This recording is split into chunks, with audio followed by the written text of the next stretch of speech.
mandioca é muito cultivada no Vale do Paraíba, embora não seja o seu maior produtor nacional, em especial na variedade mantiqueira, que tem aqui o nome da nossa serra. Mas o interessante é que a maioria dos lugares onde o cultivo é mais intenso são dos remanescentes quilombolas e nas aldeias indígenas. Comida como cultura. A gente sempre diz que a gente é o que a gente come. E esse trabalho ele tem essa intenção de mostrar quem somos, nós vale-paraibanos, taubatianos especialmente, quem nós somos através da gastronomia. Hoje a gente vai conversar com a Luzia Gomes Tomé. A Luzia Gomes Tomé é uma moça muito prendada, de uma família tradicional aqui da zona rural da cidade, e ela vai trazer pra gente uma receita que está na família dela há anos. Luzia, vamos falar de pão? Vamos. Então tá, me fala uma coisa. Pão é uma coisa que está na família de vocês desde quando? Desde muitos anos. O meu avô veio da Itália e trouxe para cá, minha avó no caso, ela trouxe uma receita e aí nós fomos aprimorando. Na época, essa receita, a minha mãe, que foi passado para minha mãe, essa receita era feita com banha de porco. Hoje nós já usamos óleo para fazê-la, mas dá certo também, tá? E na época, o meu avô, ele se casou a primeira vez e ele teve 6 filhos. Primeira vez. As famílias eram numerosas mesmo. Sim, na época, né? E a segunda, depois ele ficou viúvo e casou-se novamente e ele teve mais 7 filhos.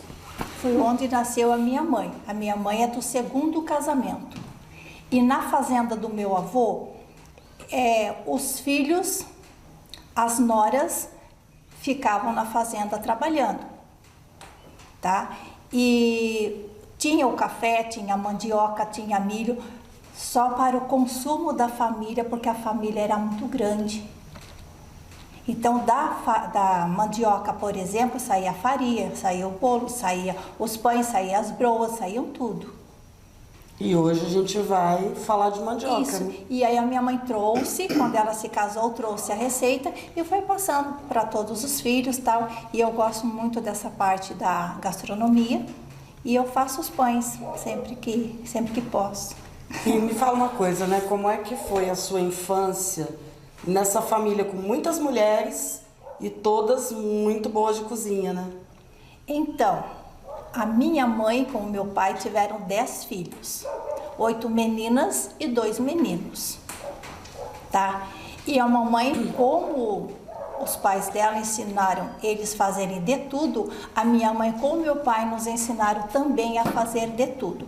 Desde capinar na enxada, tirar leite, cuidar da vaca, até a culinária. E é interessante que vocês continuaram essa coisa de plantar para o consumo. Sim. E todo mundo ia para a lavoura. Todos para a lavoura, todos para a lavoura. A minha irmã mais velha, com 8 anos, ela já cuidava da casa. Por quê? Porque a minha mãe ia para a roça para trabalhar com meu pai e levava os pequeninos. Aí a minha irmã cuidava da casa e assim sucessivamente. Fomos crescendo na lavoura e cuidando de casa. E a mamãe nunca deixou que nós deixássemos de aprender alguma coisa. Tanto bordado, crochê. Para você ter uma ideia, na época nós não tínhamos agulha de crochê, dessa de metal que se compra. A minha mãe ensinava a gente, ela fazia agulha de bambu. Olha isso. Sério, mas todos tinham que aprender um pouquinho. E hoje, na era moderna, a gente encontra muita coisa feita de bambu para comprar como decoração, Sim. como modernidade, Sim. mas ó, aqui, ó, moderno. Lá de trás, lá né? De trás, lá de trás. E me fala uma coisa, Luzia, como vocês iam para a lavoura, vocês aprendiam tudo, desde rastelar, trabalhar a terra, semear, como é que era isso? Ou tinha Tudo. Funções específicas cada um fazia? Papai ensinava de tudo. Por exemplo, o plantio do feijão era o papai que colocava os bois no arado, o papai empurrava o arado e nós guiávamos o boi. Se o papai ia buscar ração para o gado, o papai tirava leite também, nós tínhamos que ir vigiar o boi para o papai. Aí depois nós fomos crescendo, aí delegava funções. Digamos, hoje você vai para a roça cortar a ração, cortar a cana, cortar o capim, e o outro já está tirando leite, o outro já foi lá colocar o feijão para esquentar, porque nós plantávamos feijão e colocava no terreiro. Plantava mandioca, já tinha mais 2, 3 limpando mandiocal. Então era assim, sempre era bastante filhos e cada um na sua... Não é que a função era para aquele, todos faziam. Então minha mãe dividia as funções. Muito legal isso, né? É outra história de vida, né? Sim. É outra história de vida. E os livros de receita? Era livro, caderno de receita ou as receitas de memória? Era receita de memória. A mamãe era analfabeta e papai também. Então nós não tínhamos nada escrito. Então conforme a mamãe fazia, a gente gravava, aquilo era fácil pra gente. Depois que nós fomos colocando em anotações para que fizemos nossos caderninhos de receita. Para que não esquecesse mesmo. Por exemplo, a mamãe é italiana, então ela tem muitas coisas italianas que ela aprendeu com a família, com os pais, e ela passou para nós. Então, na época, a minha mãe e meu pai, eles criavam porco para o consumo da casa. Então aproveitava-se tudo. Então da banha fazia o pão de mandioca, servia para a gente cozinhar. E tem uma receita muito boa que a minha mãe fazia, o ficadelle. Ficadelle é maravilhoso. E o que é ficadelle? A gente faz com o miúdo do porco. Olha! É maravilhoso. Aí a mamãe já fazia uma polenta. Nossa, era muito bom, muito bom. Tempo bom, né? Muito bom, muito tempo bom. Bom e como é que você se adaptou, né? Tudo bem que você é uma das pessoas mais jovens da família. Sim. Mas como foi uma criação muito raiz na zona rural, como é que você foi se adaptando às modernidades? Não foi difícil. Não foi porque, com o passar do tempo, nós fomos para a cidade, já todas grandes. Eu fui para a cidade com 18 anos. Aí eu estudei, me formei, mas nós nunca deixamos de visitar a mamãe com o papai. E quando nós vínhamos no sítio, nós fazíamos o serviço do sítio. É o pertencimento, né? É a grande herança. Sim, então, se tinha um milho para descascar, se tinha uma horta para aguar, se tinha um quintal para limpar, nas férias nós fazíamos, tranquilamente.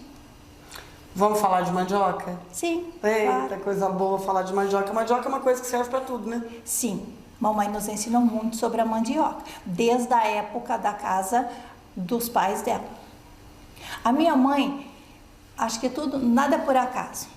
Porque a minha mãe, a função da minha mãe na casa dos pais dela, ela cuidava do curral. Então, ela que tirava o leite, colocava o coalho e fazia o queijo. Enquanto o leite ficava coalhando, a minha mãe ia arrancar mandioca para fazer farinha, para fazer as broas, para fazer os pães. Não tinha forno, era aquele forno de cupim. Forno de cupim. Era forno de cupim. Olha, para quem acha que cupim, na zona rural eu vejo cupim que é só casinha de formiga, cupim serve para muita coisa. Era o forno da casa da mamãe. E é um dos melhores fornos que tem, né? Perfeitamente. Depois que ele esquenta, olha, você assa muitas broas, muitos pães. É que as pessoas, talvez seja novidade para muitos, isso que a gente vai falar aqui agora. Mas o cupinzeiro, ele é altamente refratário. Sim, né? É verdade. Então, e essa função da mamãe foi onde ela teve bastante habilidade. A mamãe que cortava a cana, moía, fazia garapa. Porque o meu avô não comprava o açúcar. Adoçava com garapa? Com garapa. Ai, que então a minha mãe nasceu nesse berço e ela trouxe para nós. Então a mandioca para nós era uma das coisas que a minha mãe gostava muito. E a minha mãe tinha um quintal, por exemplo, quintal de frutas, e a minha mãe lá, ela não podia ver um cantinho. Um espaçozinho, estava ela lá plantando uma raminha de mandioca. De mandioca. E os terrenos, você sempre morou nessa área da zona rural que nós estamos? Nessa área. Quando a mamãe se casou e veio para cá, ela morou próximo, bem próximo. Morou uns 15 anos em uma casa. Depois ela mudou para uma casa e nunca mais saiu. Mas é o mesmo sítio. Ela só mudou de casa. Ela, com meu pai, fizeram 60 anos de casados. Na mesma casa, na mesma região. E aí aqui o terreno sempre foi bom para plantio de mandioca? Sim, sempre. E a mandioca é uma cultura fácil, né? Ela é fácil. Ela é fácil, a gente planta ela na época assim, mas o período do plantio da mandioca é entre março até setembro. Mamãe gostava de plantar na época da minguante. Mamãe dizia assim para nós, que tudo que vai na terra, plantava na minguante. Tudo que é fora da terra é crescente. E nós seguíamos o ritmo da mamãe. A mamãe, quando a gente fazia a colheita, ela já guardava as ramas da mandioca embaixo de uma árvore para permanecer fresquinha, sempre úmida. E quando chegava o plantio, a mamãe fazia uma cova rasa, aí ela plantava 3 pedacinhos assim, que tivesse, ela falava olhinho, que tiver de 3 a 4 olhinhos, e plantava 3 pedacinhos, 3 raminhas, assim, e colocava. Quando a mandioca começava a crescer, ficava mais ou menos essa alturinha, a mamãe dava a primeira capina. Ela falava que ia chegar terra nos pés de mandioca. Aí ela colocava uma terrinha leve. Quando os pés já estavam maiores, a mamãe já ia lá, colocava um tanto maior, para que quando ela desenvolvesse, ela ficasse fofa, a terra ficasse fofa. Aí a gente sacudia, o pé de mandioca já saía. Olha. Aí entre o ano e meio, já dá para fazer a colheita da mandioca. É rápido? É rápido, entre 1 ano e 1 ano e meio. Depende muito da região, do solo, enfim. Mas é mais ou menos assim. Quando a mandioca, ela solta aquelas flores lindas, maravilhosas, cheirosinhas, bem miúdas. Depois ela seca, aí é como se ela tivesse um frutinho. Quando ela tiver aquele fruto amarelando, aí é porque a mandioca está madura. Olha, então assim, é como se fosse um aviso, né? Se tá o frutinho amarelinho, pode colher a mandioca. Já pode colher. E se passar? A mandioca não fica boa, né? Não pode passar muito tempo. Depende muito do solo. Se o solo for fresco, for arenoso, é prático. Agora, se ele for muito seco, aí torna-se mais difícil. Mas ela dura bastante ainda, depois da época da colheita, ela ainda dura bastante. Mandioca é muito fácil de ter, de trabalhar com ela. Tão versátil, né? A mandioca é. Se você tiver a mandioca no quintal, você tem de tudo. Mandioca faz doce. Doce de mandioca é muito bom. Que a gente experimentou esses dias, feito pela Luzia. Ó, é muito bom. Sim. Tem o pão, tem o bolo, tem o cuscuz de mandioca, que é maravilhoso, tem esfirra, tem coxinha, tem o omelete de mandioca, é maravilhoso. É legal que como ela tem muito amido, né, carboidrato, ela pode até substituir outros carboidratos. Muitas coisas, sim. Muito bacana. Sim. Tem o bolo de mandioca é muito bom. E essa época do ano, hein? Nossa, época de São João. Temos bastante coisa de mandioca. É uma infinidade de coisas. Frita, cozida, caldo, sopa, tudo. Uma né? vaca atolada é muito bom. Ai, meu Deus. Uma sopinha à noite com esse friozinho é muito bom. Enfim. E tudo isso tinha na sua casa, né? Sim. Eram muitos filhos, 10 filhos. A vida era bem precária da mamãe e do papai. Se trabalhava-se muito, muito, muito mesmo. O papai tinha terra, por exemplo, mas o ganho era pouco. Então, por exemplo, qual era o trabalho do meu pai? O meu pai era carreiro. Entendi. O meu pai era carreiro. Entendi por que a gente tem um carro de boi maravilhoso aqui atrás. Sim, o papai era carreiro. Daqui do sítio até Taubaté são 15 quilômetros. Na época não tinha muro na cidade, nas casas. Então meu pai cortava bambu, rachava o bambu na altura certa, no tamanho certo e levava para vender. E a mamãe saía cedinho e a mamãe ficava tirando leite com as crianças. Depois do almoço, a mamãe ia no bambuzal, cortava mais um carro de bambu, rachava o bambu, deixava certinho para o meu pai. Quanto de bambu ia aqui? Sim, fomos criados por ele. Olha só. Aí a mamãe deixava os montes de bambu certinho para o meu pai. O meu pai chegava, tomava um banho, um café, uma jantinha, descansava 4 horas da manhã. O papai voltava para Taubaté com outro carro de bambu. Esse carro de boi aqui, então, ele é uma herança que não tem preço, né? Não, jamais. Não tem preço. Jamais. Você consegue olhar para esse carro e voltar no tempo? Ver Com seu certeza, pai puxando esse carro com aqui? certeza. Coisa boa, né? Sim, com Coisa certeza. boa, meu Deus. E o papai descansava os bois. Ele ia para a cidade com 4 bois, mas ele tinha que ter mais, porque cada dia ele colocava 4. Então hoje vai 4, porque era longe, a jornada longe. Hoje nós temos asfaltos. Na época não tinha asfalto, era estrada de terra, barro, enfim. Então os bois cansavam-se muito mais. E o boi é um bicho mais pesado, é um Sim, bicho mais lento sim. também, e né? E o papai cuidava muito bem dos bois, que eram os amigos dele, na verdade. Muito Os amigo. companheiros de trabalho. Companheiro de trabalho.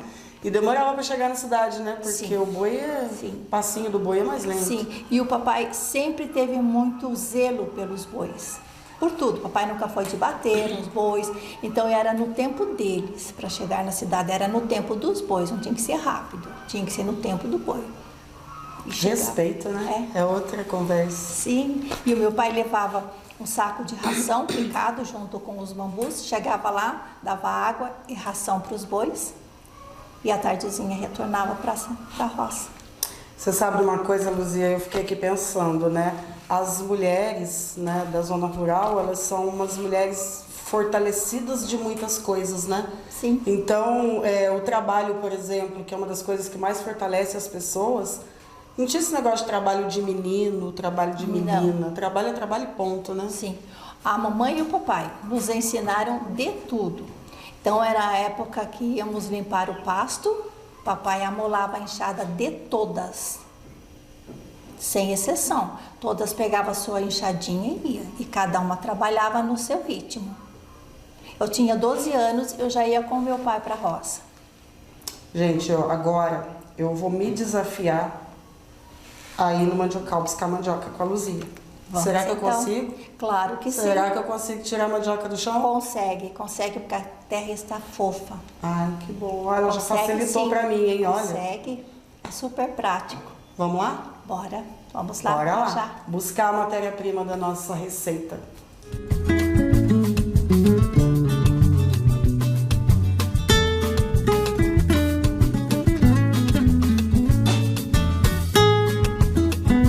Hoje nós estamos aqui nos sertões de Taubaté, no sítio São José do Pastinho. O que nós viemos aqui? Estamos numa lavoura, uma lavoura de mandioca.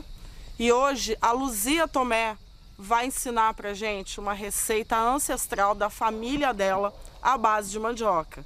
Só que, olha, não é moleza não, tem que vir aqui tirar a mandioca fresquinha do chão pra gente fazer a receita que vai ficar maravilhosa. Vamos lá, Luzia. O que eu posso fazer para te ajudar? Por enquanto nada. Por enquanto nada, olha só. Mulheres do sertão de Taubaté, é isso. Ah, olha, tem que ser devagarinho para não cortar a mandioca. A mandioca não precisa de profundidade de terra, né? Então ela precisa ser com cuidado aqui para não estragar a raiz. E a gente já consegue ver, ó. Eu vou para cá. Eu vou ajudar a Luzia a puxar essa mandioca. Sacudir agora, né?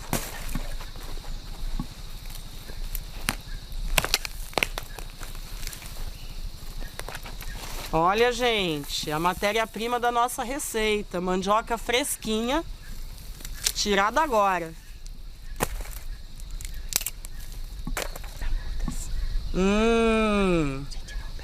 Essa parte aqui, gente, ela é outra muda de pé de mandioca, isso aqui não perde.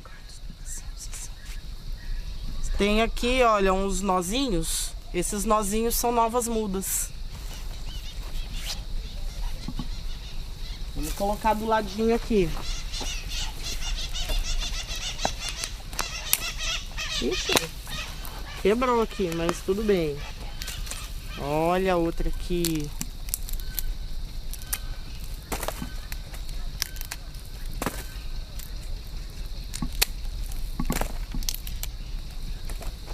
deixar do ladinho, vai virar muda nova.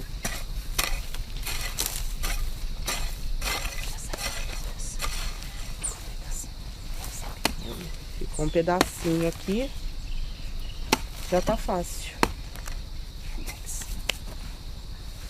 A gente não perde nada, até os pedacinhos a gente tira.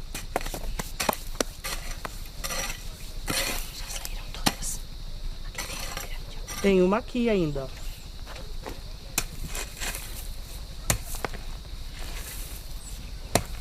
Olha a força que essa mulher tem, gente.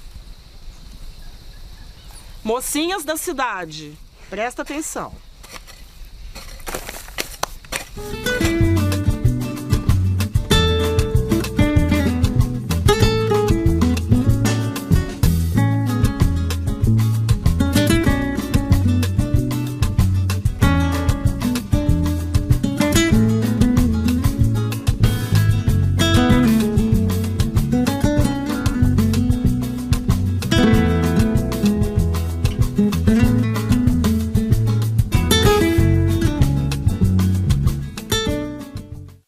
Luzia, depois que a gente desce, né, com a mandioca, o processo é lavar, cortar. Lavar a mandioca, descascar a mandioca e colocar para cozinhar. E cozinha pura, só água? Só água, sem sal, só água. Tá? É rápido, é um cozimento rápido. Beleza. E a mandioca, ela, a casca dela, eu vi que você separou toda a casca, né? O que você faz com essa casca? A casca ela volta para o quintal. Ela serve de esterco. Oh. Você vai adubar as novas plantas? As novas plantas com elas. Não perde nada. Legal isso, né? Até as cascas ela volta para. Faz compostagem? Faz compostagem, serve para colocar na horta. É interessante, né? Se você for falar isso na cidade, faz compostagem com as coisas que sobram da cozinha, né? Casca, talo, folha, casca de ovo, né? Sim. As pessoas, nossa, até encaram como uma certa novidade, né? Mas na roça nunca foi, né? Nunca foi e aproveita-se tudo. Quando você vai colocar, por exemplo, esse esterco nas plantas, você percebe o quanto ele é puro. E o quanto as plantas ficam mais bonitas. Que legal, é tudo natural, né? Tudo natural. Não tem remédio. Interessante que tem algumas plantas, né? Alguns restos que a gente coloca para compostagem, que eles já são antifúngicos naturais, né? Sim. Formiga, tudo, eles mesmos já combatem, né? Certo. E esse fogão de lenha é maravilhoso, né? Ah, ele é maravilhoso, ele nos ajuda muito. Aqui na roça a gente não usa gás. A gente vai direto para o fogão a lenha, super rápido. Bom, mas é uma receita que dá para fazer em qualquer fogão. Sim, tranquilamente. E em qualquer forno também, dá para você assar. E no fogão de lenha demora quanto tempo para ficar no ponto certo da gente fazer o pão? A mandioca? É. Depende muito a lenha, se você colocar um fogo assim, que permanente, digamos assim, a meia horinha. Depende da mandioca também. Tem mandioca mais mole e tem outras mais firme. Então, mais meia hora já está derretendo. Então, o correto é ficar sempre observando. Sempre observando. E qual ponto de cozimento? Porque Ela tem precisa coisa... ficar mole, porque ela vai ser batida. Esse pão é feito com a mandioca cozida. Aí nós vamos bater essa mandioca. Então, quanto mais molinha, cremosa Sim. ela ficar, aí a nossa mandioca já está cozidinha. Sim. Ela está cozida, mas ela não está derretendo. Olha para você ver. Dá para você quiser comer, dá para comer porque ela está em pedaços ainda. Comida como Cultura, esse projeto que traz de volta as receitas taubatianas dos nossos antepassados, para que voltemos a fazê-las, respeitar os cadernos de receita da vovó, trazer de volta essas delícias, iguarias sensacionais que contam a nossa história enquanto pessoa. A Luzia Tomé vai fazer pra gente hoje uma receita muito bacana, que é um pão. Eu disse que era surpresa, vamos fazer pão. Pão de mandioca. É uma receita que está na família dela há anos. E Luzia, a gente queria te dar um presente. Ó. Então, olha, vou colocar em você aqui o nosso avental do Comida como Cultura, porque não existe cultura sem gastronomia, né? A nossa identidade cultural passa muito pelo que a gente come. Aliás, tem um ditado antigo que diz que a gente é o que a gente come. E nada mais acertado do que isso. Então agora eu vou deixar aqui a Luzia preparando esse pão para vocês. E depois a gente vai bater um papo com ela para saber tudo sobre essa receita. E sobre as histórias de vida dela enquanto menina, né? Enquanto aprendendo com a mãe, que aprendeu com a avó e assim por diante. Vai ser muito legal. Agora a gente vai tirar os fiapos da mandioca, tá? E pesar, eu peso, porque esse pão ele vai a mais ou menos 800 gramas de mandioca cozida. 800 gramas. Isso, varia muito. Existem as mandiocas que elas são mais enxutas, tá? E outras são mais úmidas.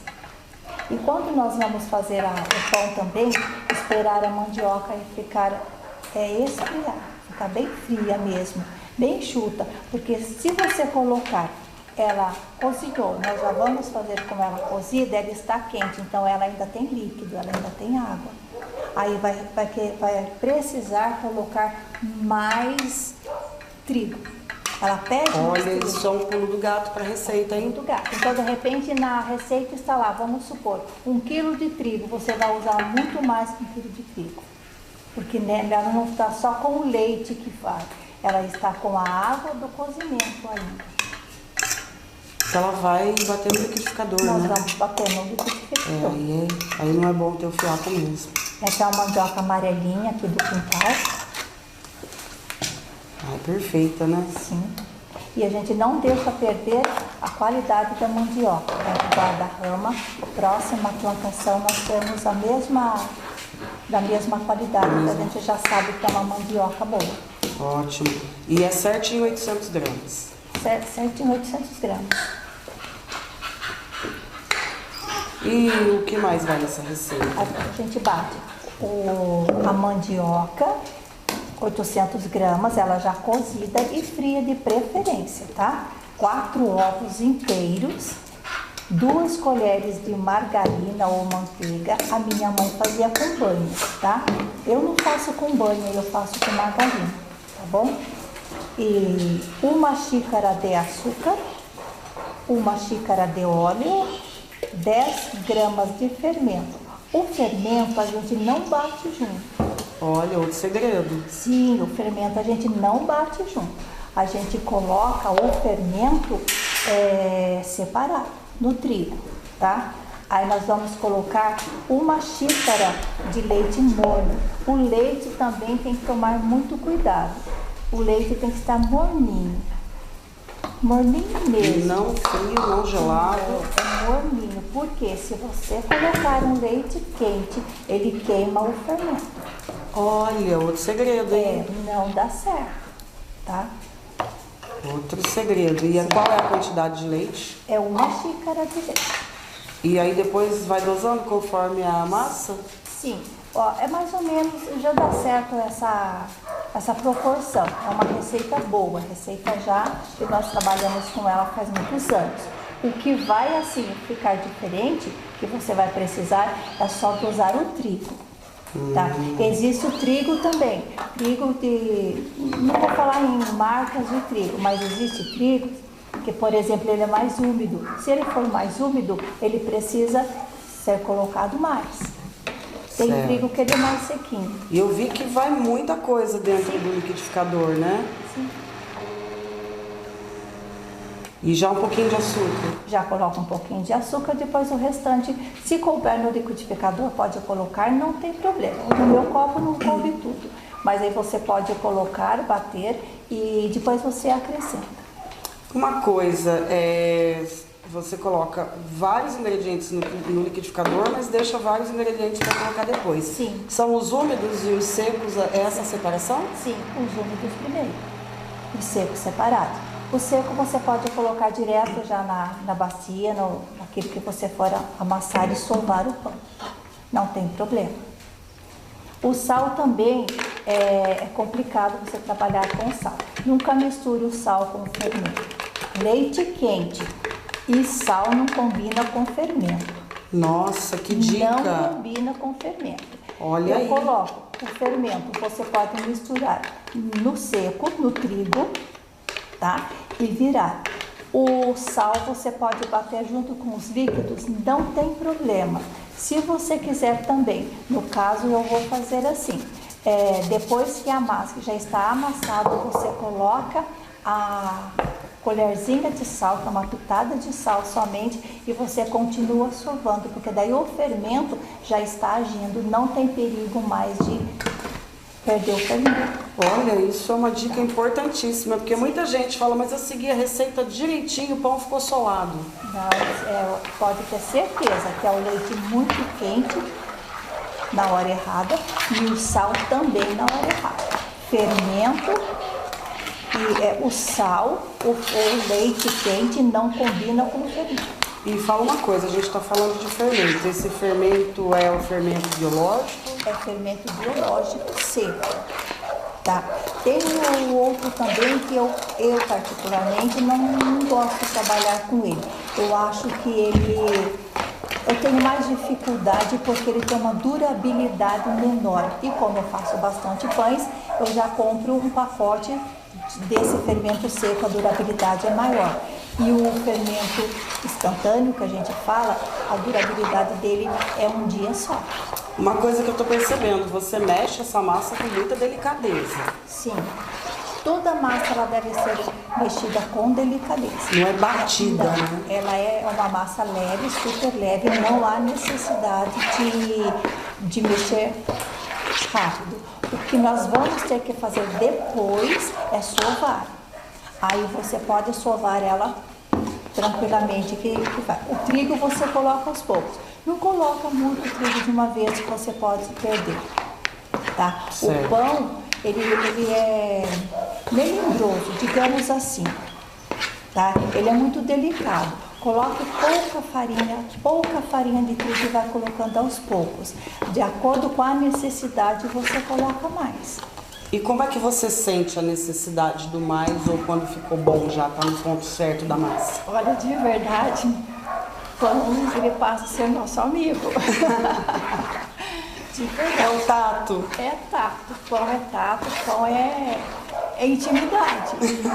Pão você sente ele na palma da mão. Eu vou ser sincera, eu não consigo sovar um pão de luz. Sim. Porque eu preciso sentir o pão. E conforme você sova o pão, você vai perceber na palma da mão, ele precisa mais um pouquinho, ele precisa de mais um pouquinho.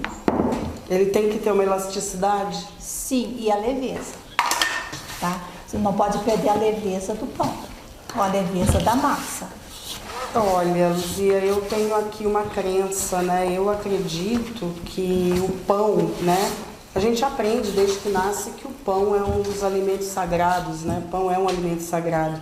Então, isso que você falou de sentir o pão na sua mão, de não fazer de luva, acho que você está pondo o seu sagrado nesse pão também, né? Acredito que sim. Suas energias boas. Com certeza. O que você pensa quando você está sovando a massa? Olha, todas as vezes que eu vou fazer pão, todas as vezes que eu vou para a cozinha fazer pão, bolo, seja o que for, de verdade eu me preparo. É. Sim, eu me preparo. Conta isso que é muito bom pra saber. Eu falo assim, hoje é o dia que eu vou fazer pão, tudo que eu tiver que fazer, outros serviços eu faço antes. O momento do pão é o momento do pão, não pare com o pão, não dá para parar de amassar o pão. Não dá, então você... e o bolo ele é mais rápido, mas o pão não. O pão é você e ele. E é no tempo dele, não é no seu tempo. Tá. E interessante que assim, as pessoas falam, né, que as boas energias, tudo, quando a gente está fazendo alguma coisa com as mãos, que a gente tem que estar pensando coisas boas para a gente passar essa energia boa que a gente está fazendo. Ah, sim, com certeza. Pensar em quem vai consumir esse produto. Com certeza. E cada vez que você faz um pão, você imagina como que você vai modelar, como que você vai modificar, como que você vai fazer o próximo. Tá? E uma coisa que a gente não falou ainda, né? A gente falou no começo dos Sertões de Taubaté, você faz muito pão para receber as pessoas que vêm para o projeto de turismo Sertões, né? E o que você ouve das pessoas quando elas consomem seus pães? Até feio falar, né? Ah, depende. Mas no café da manhã é a minha irmã que serve o café. E já eu estou nos Sertões preparando o almoço. E a minha irmã, quando chega do café da manhã, ela fala para mim: hoje todos pediram a receita. Hoje o pão quase não deu.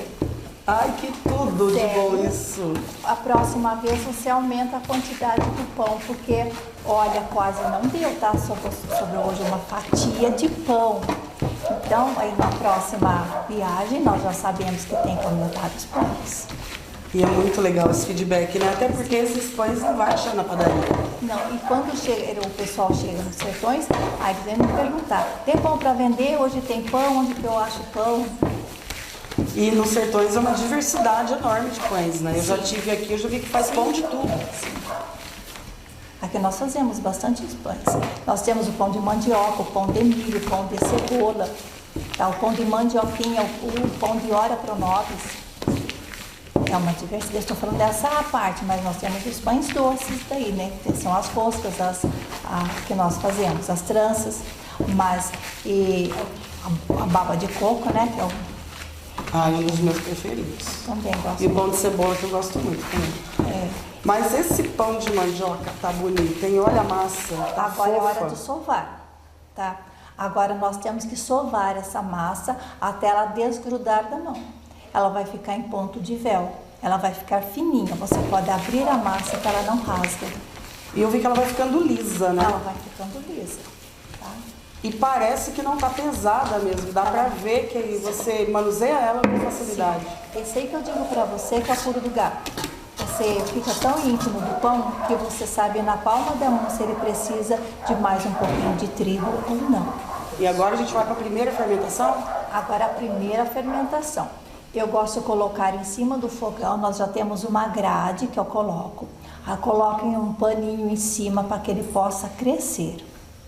Em cima do fogão, porque esse calorzinho ajuda? Ele ajuda, principalmente no frio, tá? Demora mais a fermentação. E no fogão de casa, né? No fogão normal de casa, como é que a gente vai ter esse calorzinho? É só acender o forno e deixar em cima? Eu uso assim, eu acendo o forno, tá? Esquento uma assadeira com água e coloco dentro do forno. Quando a água estiver quentinha, eu desligo o forno, tá? E coloco o pão para crescer dentro do forno com ele desligado, tá? Como você pode também, facilita, né, para cada um, colocar a assadeira dentro do forno, esquenta uma caneca de água lá no seu fogão, não tem problema, vira naquela assadeira, a água está quente, aí você já coloca o pão, fechou, ele cresce lá dentro. Então você acaba fazendo do seu forno uma estufa. Uma estufa, sim. Com o vapor da água. Com o vapor da água. E aí não corre o risco do pão assar antes da hora. Não, porque ele está desligado. Enquanto a gente espera a massa do nosso pão de mandioca fermentar, eu vou contar para vocês uma das lendas existentes no Brasil acerca do surgimento da mandioca. Há muito tempo, numa aldeia indígena brasileira, uma indiazinha de nome Mani, ela adoeceu e faleceu. E esses povos acreditavam muito na força que tem a criança, pela sua pureza, pela sua inocência. E Mani foi sepultada dentro de uma oca, um lugar sagrado que serve de moradia, mas também para sepultar os mortos enquanto crianças. E na sepultura de Mani nasceu uma planta até então desconhecida pelos moradores daquela aldeia. E essa planta cresceu e suas raízes começaram a ficar na flor da terra. Curiosos, retiraram as raízes e perceberam que ela tinha a cor da pele clara de Mani no seu interior. E passaram a consumir esse alimento buscando a pureza da criança. E a partir daí, a mandioca se tornou um alimento sagrado para a aldeia e para nós brasileiros até hoje. Voltamos agora da primeira fermentação e depois que fermenta a primeira vez, a gente já vê que ele já teve um tamanho aqui, né? Sim. Ele já teve um volume. Ele já fermentou, ele já cresceu. E aí a gente mexe nele de novo, por quê? A gente dá uma mexida nele para que ele possa ter uma textura.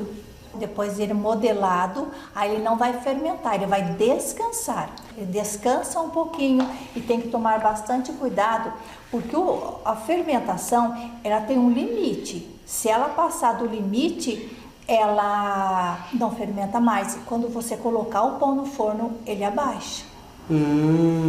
Fermentou a primeira vez, ficou aquela massa grande, aí você já vai colocar ela na bancada novamente e já vai modelar os pães. Modelou os pães, aí você já vai colocar na assadeira, untada e polvilhada com trigo, para que ela cresça e não grude nas beirinhas e tal. Bom, e agora você vai dividindo em porções. Divide em porções, aí você abre a massa. Então, se você quiser fazer recheado, é a hora que você abre a massa, que você já coloca o recheio. Não coloca o recheio quente, tem que ser um recheio frio, senão já cozinha a massa, não vai ficar legal. Que legal que a gente tem a opção de rechear também, né? Sim. Deve ficar uma delícia. E uma coisa interessante, né? Você tem tanta intimidade com o pão que você já particiona na mão e já sai tudo do mesmo tamanho. Isso aí foi a mamãe que ensinava nós. É? A mamãe já tinha isso na mão. A mamãe já tinha isso no jeitinho Como dela. que era o jeitinho dela para particionar assim, tão igualzinho? Mamãe dividia assim. Hoje nós temos o rolo para abrir. A mamãe não tinha. A mamãe abria na garrafa. Olha. A mamãe abria na garrafa. E a hora de particionar, parece que você faz uma medida na própria mão, né? Sim, é isso que eu falei para você. A gente já vai adquirindo uma intimidade com ele. O dia a dia vai ajudando que a gente tenha essa experiência, meio que no olho dá certo. Aí você unta com a margarina, depois você polvilha com o trigo. Que legal isso. Aí você modela os pães, aí você coloca para descansar. Depois que eles estiverem descansados, você começa a observar, porque ele não pode estourar. Ele só vai ficar então redondinho. toda hora tem que ficar olhando lá, né? Ficar olhando. E esse descanso é por quanto tempo, Luzia? Varia o dia, né? Se tiver frio, aí nós temos que deixar mais tempo. Se o dia estiver quentinho, calor, aí é rápido. Aí eu acredito assim que meia horinha já está bom. Aí você pincela com gema de ovo e leite. Eu vi mesmo que você faz um preparadinho diferente. Sim. Uma coisa interessante, você passa o rolo, né, estica a massa, mas você não aperta a massa. Então, o que faz o pão crescer? É o ar que está no pão. É o ar. Vai fazer ele ficar fofo. Sim. Se eu passar muito forte o rolo, se eu esticar muito a massa, eu vou tirar todo o ar do pão. Ele vai ficar pesado. Ele vai ficar pesado, porque ele não tem como crescer. Eu vi a delicadeza que você enrola, e você enrola como se estivesse enrolando um rocambole, né? Sim. Você não faz bolinha e depois tenta fazer dessa bolinha um cone, né? Olha, muito interessante ver você enrolando essa massa. E é uma massa macia, é uma massa fofa, olha, ela é fácil de trabalhar com ela. Ótimo. Olha, vai dobrando como se fosse um rocambole. E depois acerta as pontinhas. Fica bonito, né? Sim. Aí você dá uma olhadinha no tamanho da assadeira que você vai usar, para você fazer mais ou menos o tamanho dos pães. E essa beliscadinha? Essa beliscadinha que a gente dá é para o pão não abrir. Apesar que às vezes ainda solta, você dá uma fechadinha, mas solta. E aí na assadeira tem que observar a distância, porque ele vai crescer. Vai crescer ainda. Esse momento que ele vai ficar agora descansando, ele dá uma crescida ainda. Nossa, e assim, a receita que cabe em um copo de liquidificador e numa bacia média, você separou em muitas porções de pão. Cada porção dessa vai ser um pão. Sim. Rende muito, hein? Rende, é uma receita fácil, prática, econômica e rende bastante.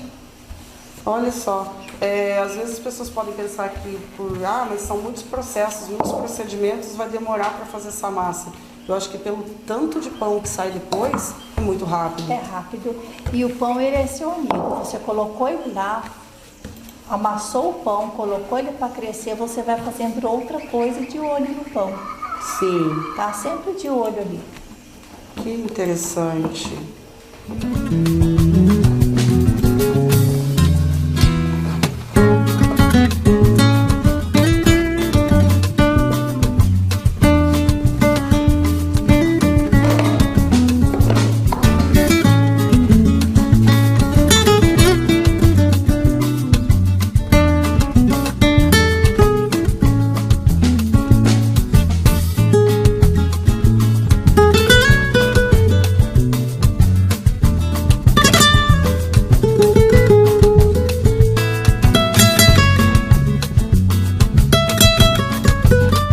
Você sabia que o amido de mandioca também era usado para engomar roupas?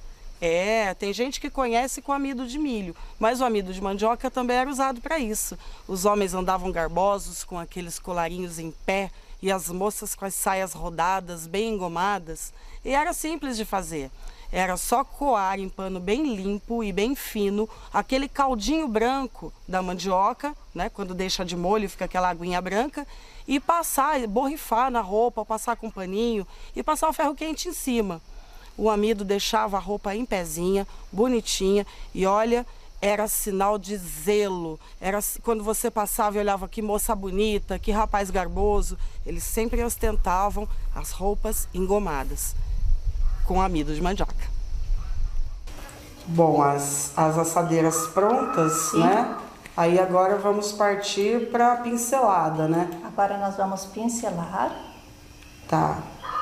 E qual é a proporção você mistura o ovo e o leite, né? Sim. Tem gente que passa só ovo, mas é interessante essa mistura com o leite. Eu acho assim que o leite, ele dá uma textura melhor junto com a gema. Tá? E não fica aquela coberturinha ali, aquela casca pesada. O pão vai continuar macio. Olha, e é interessante porque é só a gema, não é o ovo inteiro. Outra observação a ser feita, né? Porque na verdade, Cláudia, a gema, ela é gordura e a clara é água. Então, se você colocar a clara, você estará colocando a água. Tá? Então, ó, levemente, delicadamente. Delicadamente. Com um pincelzinho aí. Esse pincel, ele é super macio para que eu não machuque os pães. Isso é importante. Sim. Dá uma hidratadinha, né, também. Sim. Não é para secar o pão em cima. Não é para fazer cascão, né? Não, é só hidratar. Só para pegar uma corzinha. Até porque a característica desse pão não é um pão de casca grossa, né? Não, é um pão super leve. Ai, muito legal isso. Ó, aprendi outra hoje. Eu sempre tive na minha cabeça passar a gema batida. Nunca pensei em misturar leite. Porque o leite tem gordura também. Então você coloca a gema e o leite e tira a clara, que a clara é água. Ai, olha, muito legal. E feito isso, vamos para o forno. O forno. O fogão de lenha, né? O forno de lenha, você tem também que ser amiga dele, porque a questão da temperatura do forno é um tanto de lenha, é uma medição. Sim, a gente tem que regular lá onde você coloca a lenha. Aí você vai olhando lá, se o forno chega a mão um pouquinho, se está muito quente ou não, de olho no forno, porque o fogo, por exemplo, a quentura pode estar mais nos fundos, então o do fundo assa mais rápido que o da frente. Então você tem que dar uma equilibrada. O fogão a lenha, ele é bom, ele é super rápido, mas você tem que ter intimidade com ele também. Isso é muito importante. E no fogão a gás, né? A gente também, lá você já tem, né, no botão. No fogão a gás, eu uso fazer assim, Cláudia. Eu ligo o forno 5 minutinhos antes. tá? De eu colocar para assar. Por quê? Aqueceu. Quando eu coloco ele para assar, aí eu já faço assim. Eu dou uns 5 minutos do fogo alto. Outro segredo. 5 minutos do fogo alto. Aí eu abaixo o fogo, espero uns 15 minutinhos para ele cozinhar. Porque se você deixar ele no fogo alto, rapidinho ele assa e ele pode estar cru por dentro. Olha, outro pulo do gato. Então você coloca 5 minutinhos, esquentou o forno, deu 5 minutinhos de fogo alto, você já abaixa ele, coloca no médio e deixa ele cozinhar. Quando você vê que ele já está cozido, tem um palitinho lá do seu lado. Esse palitinho tá aqui. Põe o palitinho, você viu que ele está cozido, o palito saiu limpinho, aí você suspende o fogo e deixa ele assar. Aí é rapidinho. Olha o palitinho aí. Olha lá, ele está clarinho, olha para você ver. Tá claro, olha.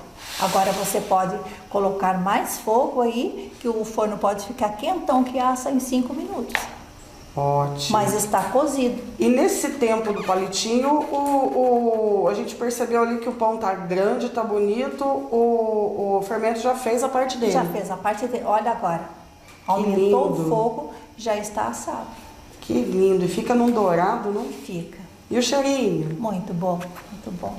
Olha isso, gente. Nós vamos tomar café com esse pão. Olha. E no fogão de casa ele fica também com essa aparência? Sim, tranquilo. Fica que lindo. Que lindo. No fogão a lenha ele fica mais desigual. Porque o fogão a lenha, o forno é irregular. E o forno a gás, você consegue organizar do seu jeito. Controlar, né? Controla do seu jeito. Agora o fogão a lenha ele é mais difícil. Mas fica lindo demais isso. E olha o tamanho que ficou esse pão. Olha só. Olha. Agora nós vamos cortar ele pra gente ver se ficou bom mesmo, se está macio, se está cozidinho. Olha. E olha o capricho dessa mesa, essa peneira. A aparência também é tudo, né? Ajuda, né? Esse capricho, olha só. Faz a diferença. Agora você percebe que ele está assado. E é uma coisa muito da época da sua avó, da sua mãe também, né? Essa coisa do paninho bordadinho. Sim, isso aí nós herdamos da mamãe. Capricho de moça. Antigamente, quando as pessoas falavam, olha, fulana é prendada, eu acho que esses caprichos de moça, né, não tem como, né? É prendada mesmo. A mamãe ensinou todas bordarem, todas fazer crochê.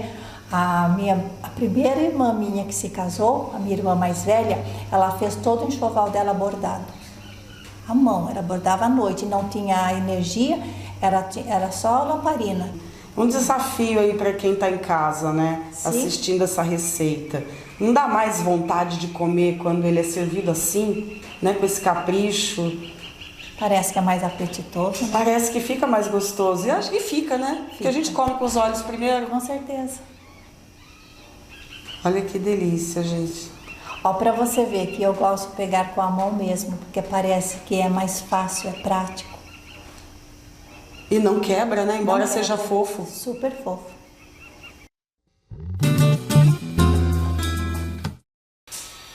Gente, comida como cultura é isso. Fazer os presentes, né, que Deus dá pra gente, que a terra dá pra gente, em alimento puro, saudável.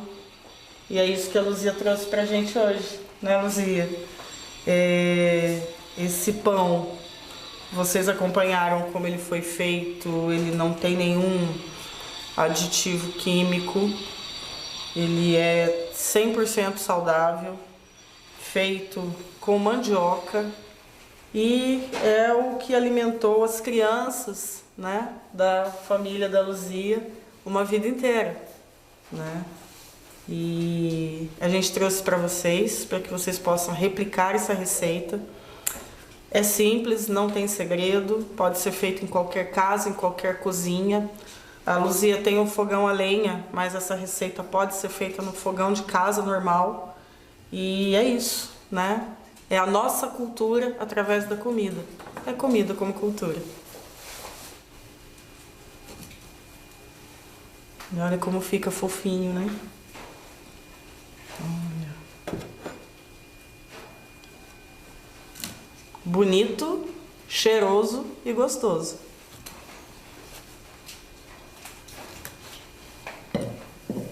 Servido?